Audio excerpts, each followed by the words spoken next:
Performance Max is a super powerful campaign type in Google Ads, but it can often lean heavy towards branded keyword traffic. It could be sitting there showing you a strong performance like 800% return on ad spend, but for all you know, it could just be relying on branded traffic to prop up that apparently high return on ad spend, and all the while it's actually running your non-branded traffic unprofitably as a result. So in today's video, I'm going to show you how we fix this problem by segmenting out brand from Performance Max. I'm going to show you the exact campaign structure to use, the way to manage your bid strategies and budgets, and I'm going to teach you how to think about this entire strategy correctly. If you're new here, my name is Daryl and I run a Google Ads agency called Big Flare. On this channel, I share Google Ads tactics and e-commerce growth strategies for busy business owners that want to scale. All right, with that said, let's hop right into the good stuff.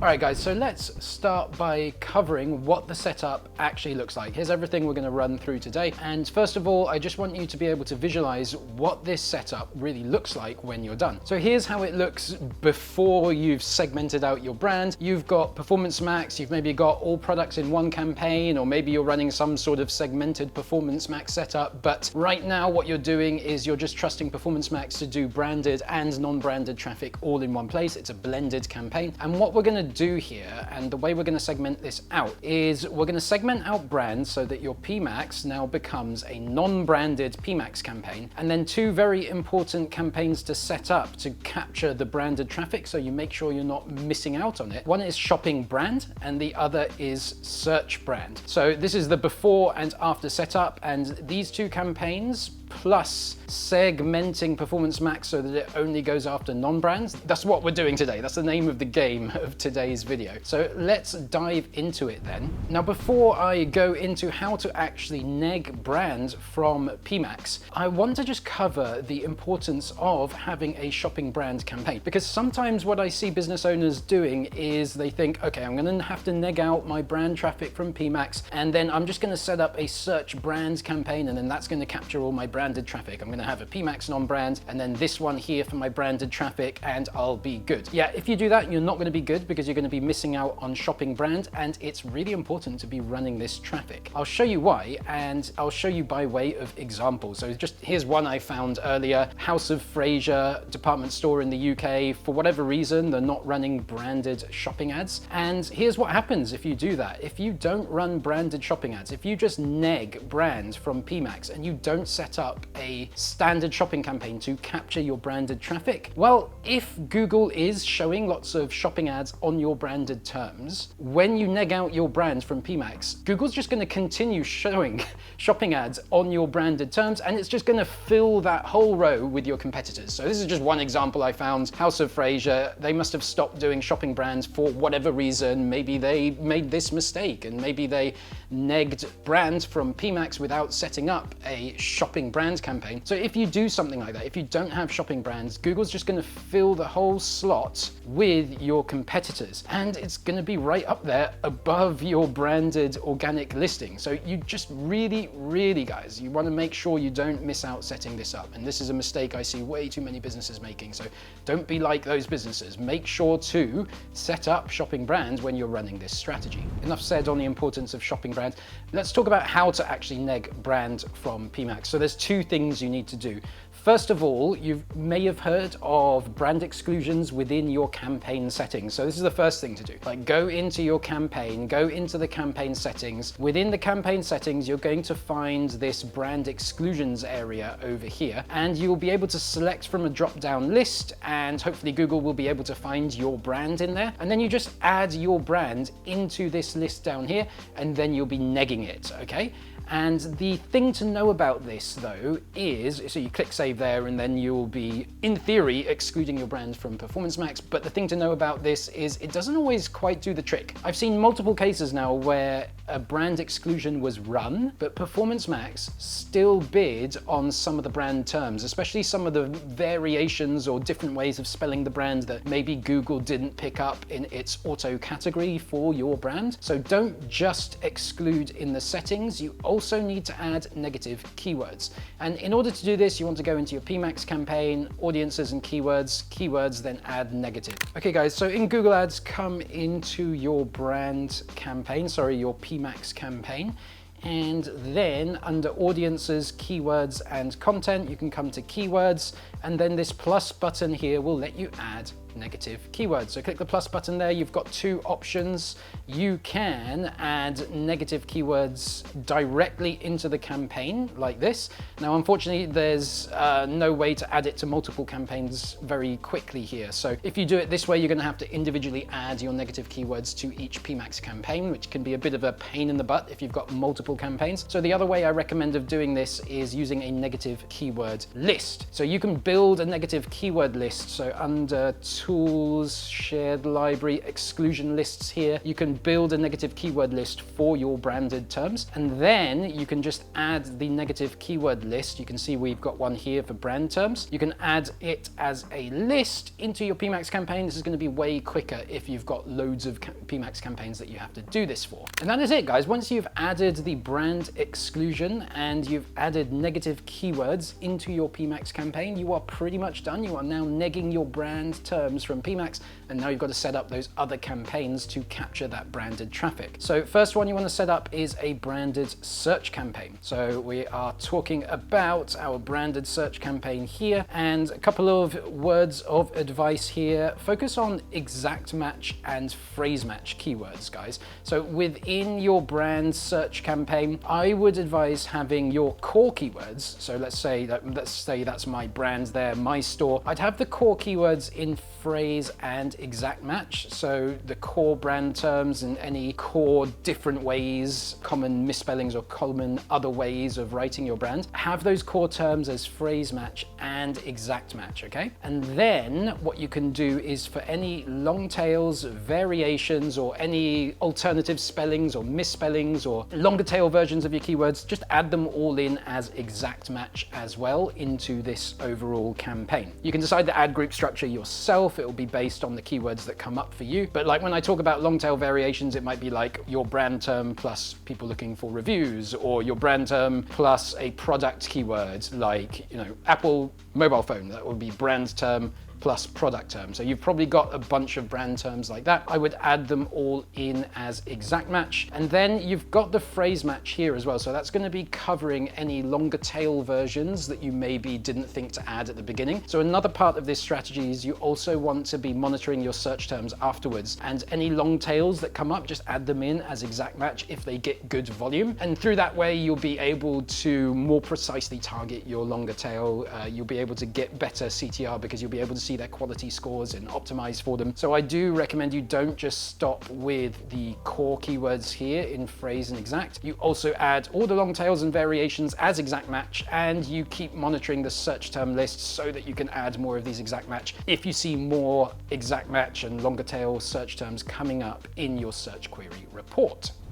And then let's talk about, let's keep talking about branded search because I didn't cover everything there yet. Bids and budgets. Okay, so very easy guidelines for what to do with your bids and budgets after you launch your search brands campaign. So easy guideline for your budget, I would just go with maybe 5 to 10% daily budget compared to what your overall PMax campaign was doing at the beginning. And just start from there and go from there based on the results that you see coming in. And when you start out this new campaign, if it's a brand new campaign with no conversion data as of yet, you do want to go with the maximize conversion value bid strategy and no target ROAS. So don't set a target ROAS in the beginning. You're just going to run this search brands campaign with 5 to 10% budget and the bid strategy of maximize conversion value. And when it comes to your branded shopping campaign, okay, so some notes on setting this up. Branded shopping, that's the one we're setting up in here, and a note on controlling the keywords. So one thing you need to know is that with shopping, you can't precisely control the keywords. You can't tell Google to only target my brand keywords. But what you can do is you can tell Google to not target your non-brands, and you do this with negative keywords. So what you want to do is go into Performance Max, go into Insights, and then go into your search terms. And then from there, you want to filter for search term does not contain, and then input a filter for your brand keywords. Filter out all your branded keywords. Then you download that list and and then you've got a list in a Google Sheet or a CSV of all your non-branded terms that are showing up in Performance Max. That is the list that you now add to your shopping brand campaign as a negative keyword. So I'll just show you this quickly as an example. So from within your PMax campaign, you want to come to search terms, and then here you can put a search term filter, and then does not contain, just put in your brand terms here and all the variations or different ways of spelling your brand core keyword. Do search term does not contain all those terms. Those are just examples that I'm giving you there. Then you're going to get a list of your non-branded search terms in the PMax campaign, and then nice and simple, you can download it here, download it to a Google Sheet, and then you've got a sheet which you can check, you can filter, you can make sure there are no brand terms bleeding into there, and then you've just got a big sheet of all your non-branded terms. You can then add that as a negative list to your standard shopping campaign. And then what you want to do is what I would call continuous traffic sculpting. So it's not really enough just to grab all the non-brand terms from PMax and add them to your shopping brand as negatives, because as the structure progresses, there's going to be some overlap, especially at the beginning. Your shopping brand is still going to be triggering some non-brand terms, and this is probably going to happen for quite a while, right? Until you've added a really big list of negatives.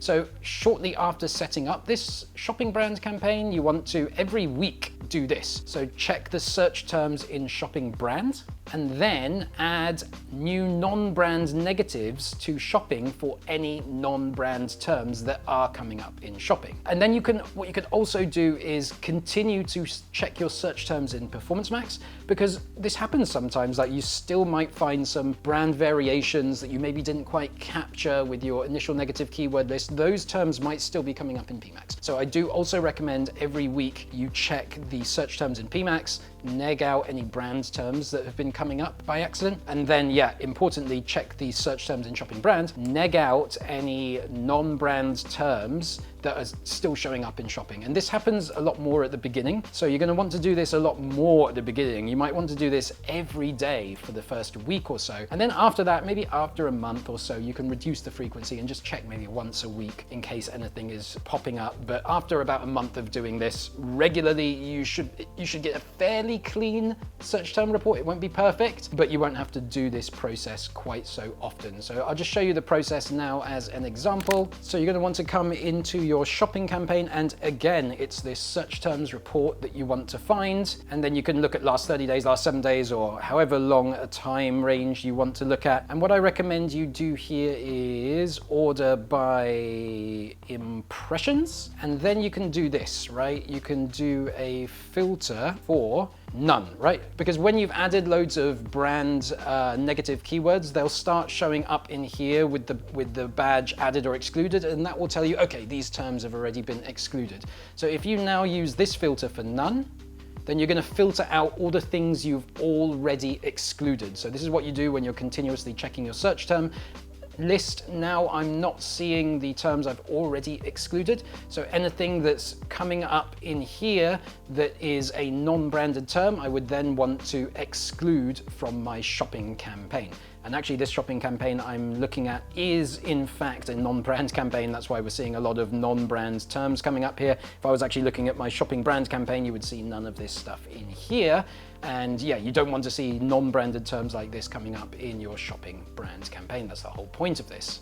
And for bids and budgets, guys, for this one, for shopping brand, I am going to recommend higher budget. Go with 10 to 20% daily budget from wherever your PMax campaign was before you segmented this stuff out. And the bid strategy to use at the beginning here when you set this up will be maximize clicks. We would go for maximize conversion value, but as of time of shooting this video and for the past forever, standard shopping does not actually have the maximize conversion value bid strategy. So unfortunately, you have to start with maximize clicks here, which is not optimal, but it is what it is. That is the only option that Google gives us here. And then the goal with this will be to transition it to target ROAS as soon as you can, but you're gonna have to start out on maximize clicks at the beginning. Okay guys, let's talk a little bit about when and why you should do this strategy, because I don't actually recommend this strategy for everyone. So here's when not to do it. I think if you are a small brand or store and you get fairly low conversion volume, like let's say less than 100 conversions per month as an example, and then also if Google Ads is already like 90 to 100% of your marketing. So I've seen like many brands and some of my clients are in this situation where basically you're quite small and Google Ads is all of your marketing. Maybe that's where you focus all your marketing efforts. That's where all your ad spend is. Nothing wrong with that. That's just a certain stage of business that many businesses are in.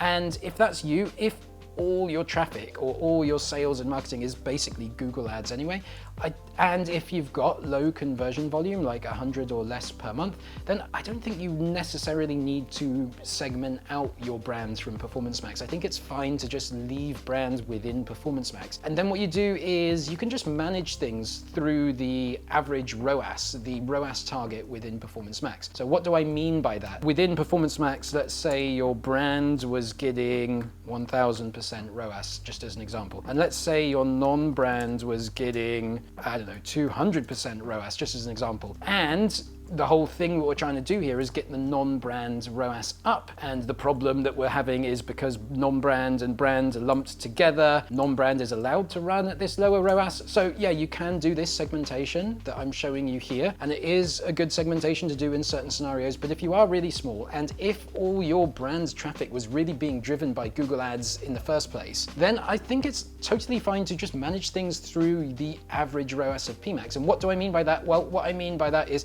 let's say in this example, my average ROAS was coming out at like, I don't know, 400%, right? Like brand brings up the average, non-brand brings down the average. There's more non-brand traffic than there is brand traffic, so the average is a bit closer to the non-brand side of things. If the whole goal here is to get the non-brand ROAS up, another and simple alternative that you can use if you're in this scenario with low conversion volume is you can just increase your average ROAS. You can increase your ROAS target on the campaign. So let's say you now increase this average ROAS target to, I don't know, 600%. What's probably going to happen is brand is going to go up a little bit, maybe Google's going to lower the bids, so all your ROASs are going to come up, and then you might achieve what you were looking to do by getting this up, right? So you don't necessarily need to segment everything out, especially if you're a small store. You can just manage things like this through the average ROAS of your Performance Max campaign. But there are some advertisers and many situations where you absolutely do want to do this segmentation that I've just shown you guys,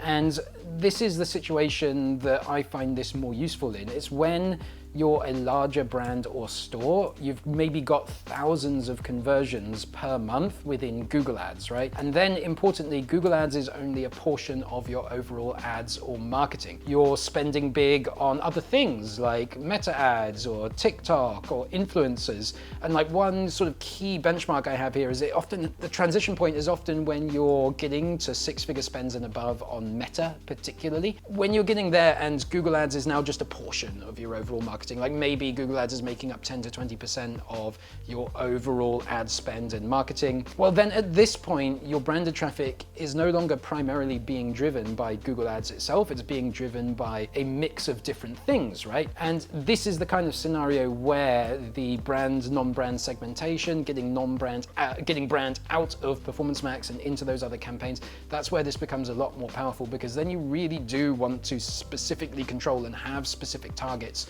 for your branded traffic that are very different to your non-branded traffic within Google. And then let's just talk about managing ROAS targets and expectations. So this is important to know.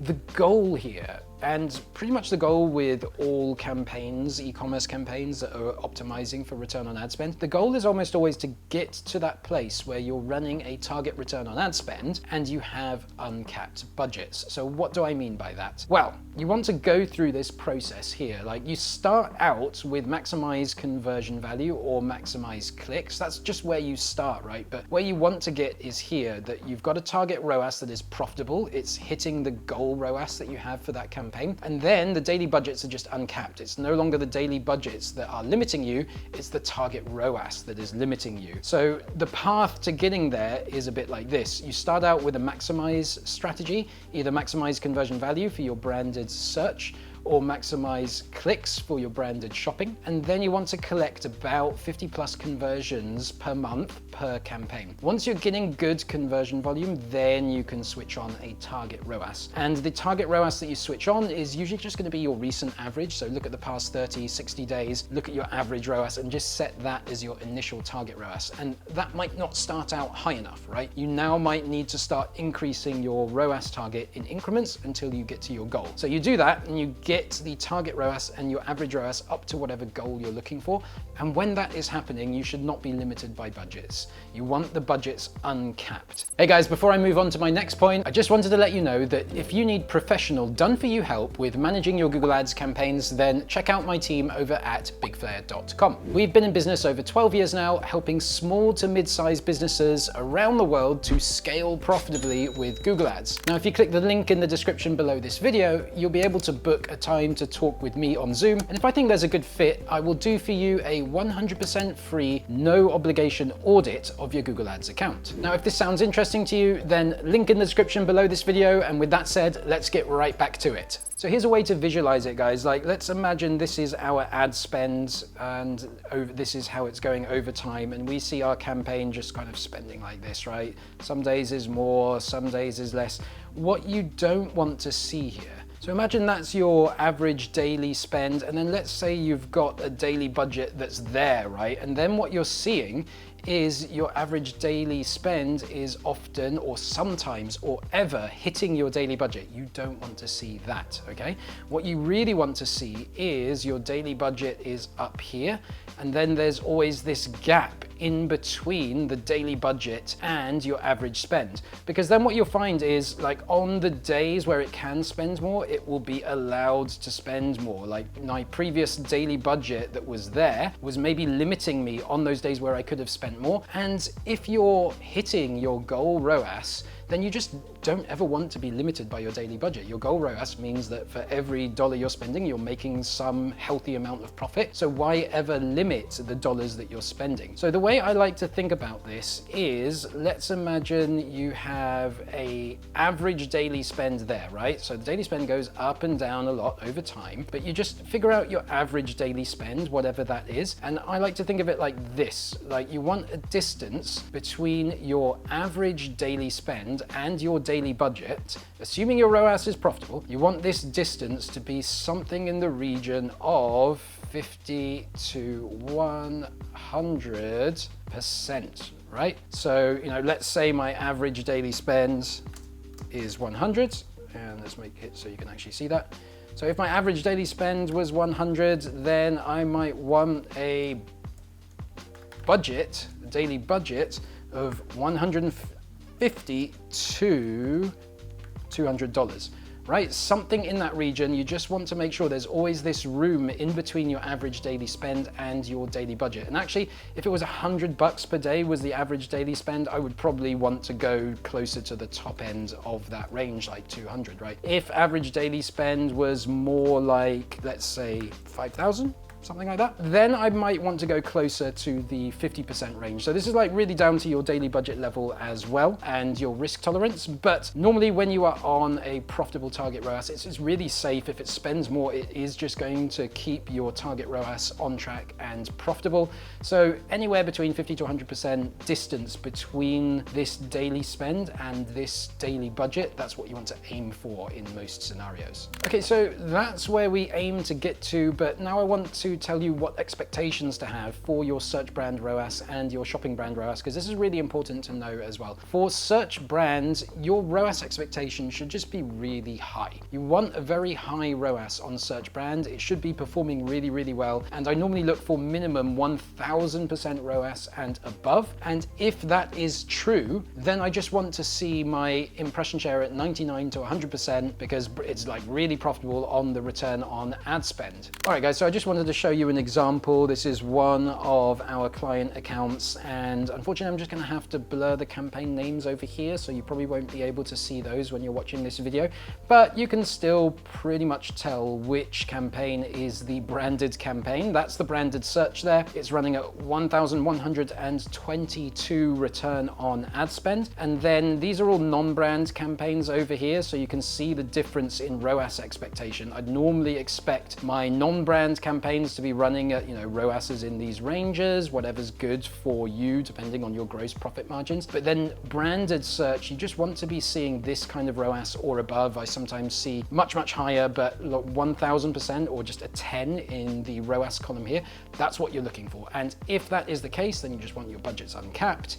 You want your target ROAS to be aiming for 1000% or whatever. And then you want to be looking at your impression shares, and then just looking for more than 99% impression share is what I'm normally looking for in this scenario. Like if I saw my ROAS was, crazy good, it was like 20 or 30x, but then I saw that impression share was a little bit low, like maybe it's only 90%, maybe it's 80%. That is low for search brands, and you want search brand to be 99% plus. So if I was seeing that my ROAS was like 20x or 30x, what I would actually do is I would lower my ROAS target. I would say, hey, aim for 15x. That's still crazy profitable, but it's a bit lower than where we are now at 20x or 30x or wherever you are with your search brand, wherever that is. You lower the target ROAS so that you can get this impression share up to ideally 99% and above, while maintaining above a 10x ROAS. That's what we're normally looking for with search brand. Varies from store to store, from brand to brand. So this is just a very general guideline. It might be different for you, but hopefully that benchmark number is somewhat helpful for you guys.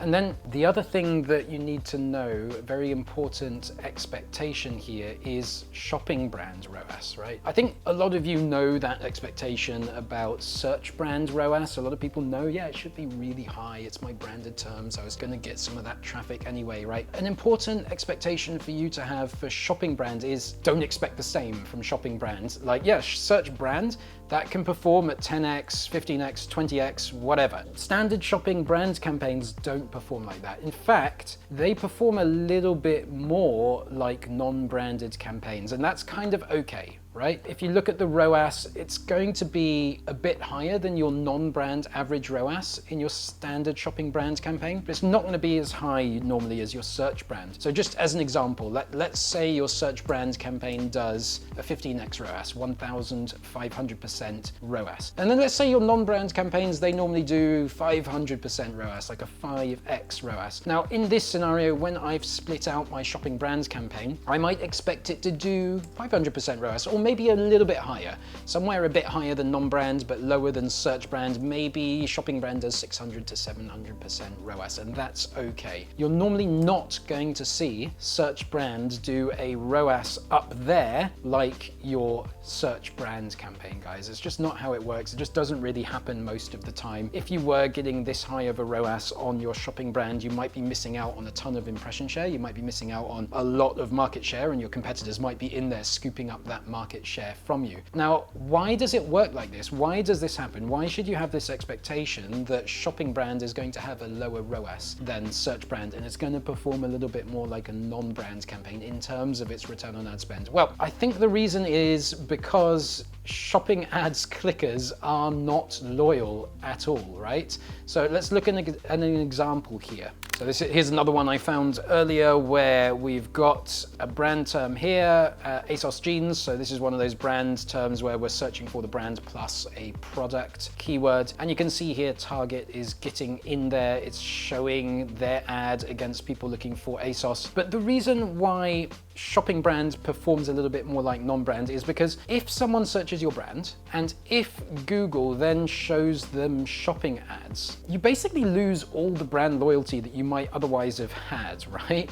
Google is showing these shopping ads right at the top, and if you stop doing shopping brand, it's going to fill this row with your competitors. And when people are viewing shopping ads, what is their behavior? What is their psychology? How do they do this? Well, here are the things that they care about. They care about image and price first and foremost. Those are the first things that they see. Usually first they're going to see the image, then they're going to check the price, and then they're going to click, right? A couple of other things that they care about are going to be reviews, the review stars that you see there. Also delivery, like if you've got free shipping or pick up tomorrow or fast delivery, they care about stuff like that. Like this one has free by that date. They care about stuff like that. What they don't really care about when they're clicking on shopping ads is this, your brand name, right? Someone here searching for ASOS jeans, if they were looking at these shopping products, their psychology is going to be like, they look for an image of a product that they like. That's the first thing. Ah, I like that image. That looks like a nice product. Then they check the price. Ah, that's a good price.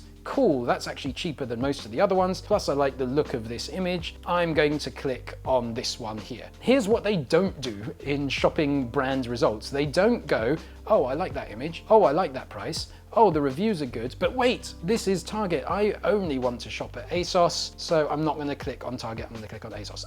They don't really do that. They will choose based on image and price. Those are the main things they choose by. And then a little bit is going to be affected by reviews, by if there's a sale badge, but this bit here, your brand, has very low impact on shopping ad clickers. And that is why I think you see this effect where your shopping brand ROAS performs a lot more like non-brands, because these clickers are a bit like a non-brand clicker at this point. They've searched your brand, but now that they're clicking and shopping, they could click on anything. It could be anything. It could be you, and hopefully it's going to be you because hopefully you haven't accidentally negged out your shopping brand stuff. But if it's your competitor showing a more interesting ad with a better price, it may well be your competitor. So don't expect those 1000% ROASs in shopping brand. You've got to be okay with a lower ROAS and just expect that to happen with your shopping brand campaigns. As long as you're okay with that, then have at it. Go after your shopping brand campaign, your search brand campaign. Just be aware of this important expectation.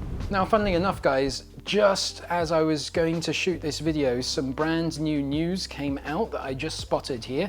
So Google has actually quietly rolled out a new brand inclusion feature within your shopping campaigns. So this is what it looks like here. Now, I've checked all my client accounts and I haven't seen this yet, and this normally happens with new features. You'll see it in some accounts but not others. So this actually impacts the topic of this video today, so I thought I'd just share it with you right away, guys.